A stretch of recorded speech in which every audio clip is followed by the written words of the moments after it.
Bonjour, dans cette vidéo, je vais t'expliquer ce qu'est un nombre écrit en notation scientifique. On s'entraînera sur plusieurs exemples et on finira ce chapitre avec deux problèmes qui utilisent des nombres en écriture scientifique.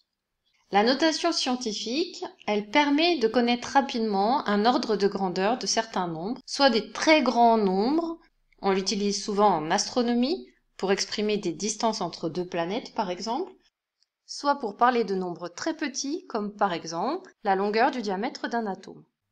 On dit qu'un nombre est écrit en notation scientifique s'il est écrit sous cette forme-là. Le produit d'un nombre A par une puissance de 10. A est un nombre décimal compris entre 1 et 10. Il peut être égal à 1, plus grand que 1, plus petit que 10, mais il ne peut pas être égal à 10. On a utilisé deux symboles différents dans cette inégalité. Ici, on lit que 1 est plus petit ou bien égal à A. Et là, on lit que A, il est plus petit que 10. On dit plus petit strictement, il n'est pas égal à 10. Et la puissance de 10 par laquelle on multiplie A peut avoir comme exposant un nombre entier, soit positif, soit négatif. N, c'est un nombre entier relatif. Dans ce premier exemple, je reconnais un nombre écrit en notation scientifique. Un nombre décimal compris entre 1 et 10, multiplié par 10 puissance 8. Un deuxième exemple, 4,7 fois 10 puissance moins 2, A vaut 4,7, N vaut moins 2. Maintenant, A vaut 1,12, N vaut moins 4, et dans mon dernier exemple, A vaut 9,958 et N vaut 10. Cette écriture scientifique, on a dit, ça nous permet d'avoir rapidement un ordre de grandeur. Et bien là, pour savoir lequel de mes nombres est le plus grand, je vais regarder l'exposant ici de la puissance de 10. Je vois que mon nombre le plus grand, c'est celui-là, puisque l'exposant de la puissance de 10 est le plus grand. Le nombre le plus petit, c'est celui-là, puisque moins 4 est le plus petit nombre entre 8, moins 2, moins 4 et 10. Si les exposants étaient égaux, évidemment, il faudrait comparer les nombres par lesquels on multiplie la puissance de 10. Voilà des nombres qui ne sont pas écrits en notation scientifique. Pourquoi est-ce que 0,25 fois 10 puissance 4 n'est pas une notation scientifique? Parce qu'ici, je n'ai pas un nombre plus grand que 1.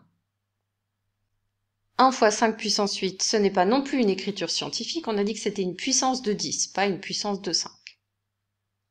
Et enfin, 10 fois 10 puissance 8, ce n'est pas non plus une écriture en notation scientifique, puisqu'on a dit qu'il fallait que le nombre par lequel je multiplie ma puissance de 10 soit strictement inférieur à 10, pas égal à 10. Comment écrire ce nombre en écriture scientifique?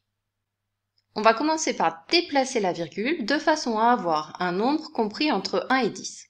La seule façon d'avoir un nombre ici compris entre 1 et 10, c'est de mettre la virgule entre le 7 et le 2. Donc 7,213. J'ai écrit égal, il faut maintenant que je rectifie parce que ces deux nombres ne sont pas égaux. Quelle opération j'ai fait pour passer de 721,3 à 7,213? En décalant ma virgule de 2 rangs vers la gauche, j'ai divisé par 100. Pour que ça reste une égalité, il faut que je multiplie ce nombre par 100. Et pour avoir une écriture scientifique, je vais écrire 100 comme une puissance de 10. 100, c'est 10 fois 10, donc 10 puissance 2. On refait ensemble un autre exemple. Je décale ma virgule de façon à avoir un nombre compris entre 1 et 10. Si je décale la virgule d'un rang, mon nombre est plus grand, mais il reste toujours plus petit que 1. De 2 rangs, 8,5, je suis bien entre 1 et 10. Et de 3 rangs, cette fois-ci 85, c'est beaucoup trop grand, donc 8,5, c'était parfait. Quand j'ai décalé la virgule de 2 rangs ici vers la droite, j'ai multiplié ce nombre par 100. Ce nombre ici, il est 100 fois plus grand que le nombre qui est écrit à gauche de l'égalité. Pour que ça reste égal, il faut que je le divise par 100. Diviser par 100, c'est multiplier par 1 centième, c'est-à-dire multiplier par 10 puissance moins 2. Un nouvel exemple, maintenant je vais d'abord chercher la partie qui est devant la puissance de 10 en décalant ma virgule. La seule façon d'obtenir un nombre compris entre 1 et 10, c'est d'amener la virgule ici entre le 8 et le 0. Lorsque j'ai fait cette opération, j'ai divisé mon nombre par 10. Puisque je veux une égalité, je dois donc le multiplier par 10, et 10 c'est 10 puissance 1. Voilà comment changer l'écriture d'un nombre de façon à l'écrire en notation scientifique. Appuie sur pause, écris ces trois nombres en notation scientifique et on corrige après. Pour le premier nombre, déjà pour placer la virgule, une seule solution pour avoir un nombre compris entre 1 et 10, c'est de mettre la virgule ici entre le 4 et le 5. J'ai supprimé les autres zéros puisque dans l'écriture décimale, ça vient à la fin de ma partie décimale, ces zéros sont donc inutiles maintenant. Par combien j'ai divisé mon nombre pour obtenir cette écriture-là? Ce nombre, c'est un nombre entier, la virgule se trouve là, j'ai décalé la virgule de 1 rang, 2 rangs, 3 rangs, 4 rangs, 5 rangs, 6 rangs, 7 rangs, 8 rangs. J'ai divisé ce nombre par 10 puissance 8. Pour rétablir mon égalité, il faut donc maintenant que je multiplie par 10 puissance 8. On passe à l'exemple suivant. Je veux obtenir un nombre compris entre 1 et 10. Je vais placer ma virgule ici, entre le 8 et le 5. Je ne suis pas obligée d'écrire tous les zéros à l'avant du nombre, puisque 8,5, c'est 8 unités 5 dixièmes. Ça sert à rien de dire que dans ce nombre, il y a 0 dizaine, 0 centaine, 0 unité de mille, 0, etc. Les zéros qui sont maintenant à l'avant du nombre sont inutiles. Lorsque j'ai fait cette opération, j'ai multiplié le nombre par 1, 2, 3, 4, 5, un 1 suivi de 5 zéros. C'est-à-dire je l'ai multiplié par 10 puissance 5. Si je veux maintenant rétablir l'égalité, il faut que je le divise par 10 puissance 5, c'est-à-dire que je le multiplie par 10 puissance moins 5. Voilà l'écriture en notation scientifique de ce nombre. Notre dernier exemple, la seule possibilité pour avoir un nombre compris entre 1 et 10, c'est de mettre la virgule ici, entre le 3 et le 9, c'est-à-dire que j'ai divisé mon nombre par, alors j'ai 1 rang, 2 rangs, 3, 4, 5, 6, 7, 8, 9, 10. J'ai donc divisé par 10 puissance 10 pour écrire 3,981. Il faut donc que je multiplie par 10 puissance 10 pour rétablir l'égalité. Voilà pour ces trois exemples. Maintenant, on va compliquer un tout petit peu, mais avant ça, on va revoir une propriété sur les produits de puissance de 10. Lorsque je multiplie 10 puissance 3 par 10 puissance 2, ça veut dire que ici, j'ai le produit de 10 par 10 par 10 3 fois, et à côté, le produit de 10 par 10 2 fois. En tout, j'ai écrit un produit de 5 facteurs, donc ça c'est égal à 10 puissance 5. 10 puissance 3 fois 10 puissance 2, c'est comme si j'avais ajouté les exposants, 10 puissance 3 plus 2, ça fait 10 puissance 5. Et lorsque l'une des puissances est négative, on va retrouver ce résultat. 10 puissance 3, c'est 10 multiplié par 10 multiplié par 10. 10 puissance moins 2, c'est la fraction 1 sur 10 puissance 2. C'est donc 1 sur 10 fois 10. Le produit de fractions, je multiplie les numérateurs et les dénominateurs. Ça me donne 10 fois 10 fois 10 sur 10 fois 10. Le 1 ne se réécrit pas dans le produit puisqu'il est neutre. 1 fois 10 fois 10 fois 10, c'est comme 10 fois 10 fois 10. Je peux simplifier l'écriture de ma fraction en divisant par un même nombre différent de zéros, numérateur et dénominateur. Je divise par 10. J'obtiens au numérateur 100, 10 fois 10 et au dénominateur 10. Je peux à nouveau diviser par 10, j'obtiens au numérateur 10 et au dénominateur 1. 10 divisé par 1, c'est 10, et ça s'écrit 10 puissance 1. Si je regarde maintenant par rapport aux exposants, je retrouve que 10 puissance 3 fois 10 puissance moins 2, c'est comme si j'avais ajouté 3 moins 2 et obtenu 10 puissance 1. On va se servir de cette propriété pour écrire ces nombres en notation scientifique. On fait le premier exemple ensemble et après tu pourras chercher les deux suivants. La différence par rapport aux exemples précédents, c'est que je n'ai pas seulement un nombre décimal à écrire en écriture scientifique, j'ai déjà le produit d'un décimal par une puissance de 10. Et manque de chance, ces écritures ne sont pas écrites en notation scientifique, il faut donc modifier l'écriture pour obtenir une notation scientifique. On va procéder par étapes et on va se ramener à ce qu'on a déjà fait avant. Ce fois 10 puissance 5, je le laisse de côté pour le moment, et je vais m'occuper de cette partie ici. Je vais écrire ce nombre en notation scientifique. Donc, je sais que je déplace la virgule entre le 3 et le 6, 3,67, et que je rétablis l'égalité puisque j'ai divisé mon nombre par 10, je multiplie par 10, c'est 10 puissance 1. Et il ne me reste plus qu'à calculer 10 puissance 1 fois 10 puissance 5 et l'écrire sous forme d'une puissance de 10. C'est ce qu'on vient de voir sur les rappels. On peut détailler, dire que c'est 10 multiplié par 10 par 10 par 10 5 fois, ce qui va nous faire 6 en tout, facteur 10, donc c'est égal à 10 puissance 6. Tu peux te rappeler aussi que c'est 10 puissance 1 plus 5, mais il faut savoir d'où ça vient. Donc ça fait 3,67 fois 10 puissance 6, et ça c'est l'écriture en notation scientifique.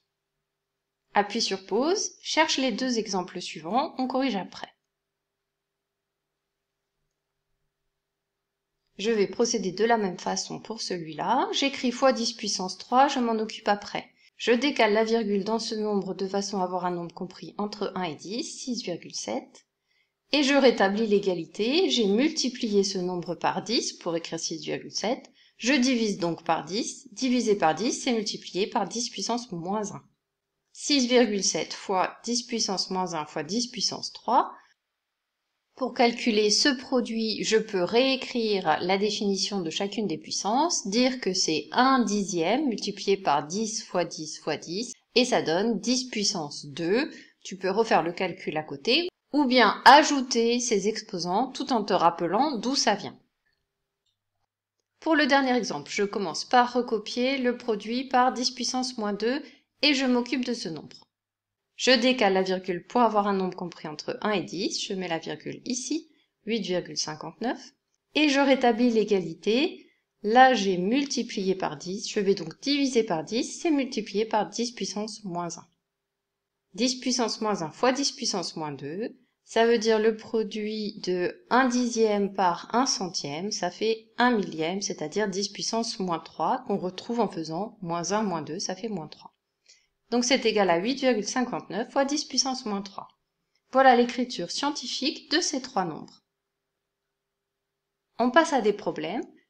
Dans le premier problème, on nous dit que la vitesse de la lumière est d'environ 3 fois 10 puissance 5 km par seconde, et on nous demande quelle est la distance parcourue par la lumière en un an. Appuie sur pause, cherche cet exercice, on va corriger juste après. Puisque la vitesse de la lumière est constante, la distance parcourue par la lumière et le temps mis pour parcourir cette distance sont proportionnels. Je n'ai qu'à chercher combien j'ai de secondes dans un an et multiplier par le nombre de kilomètres parcourus en une seconde. Un an, c'est 365 jours.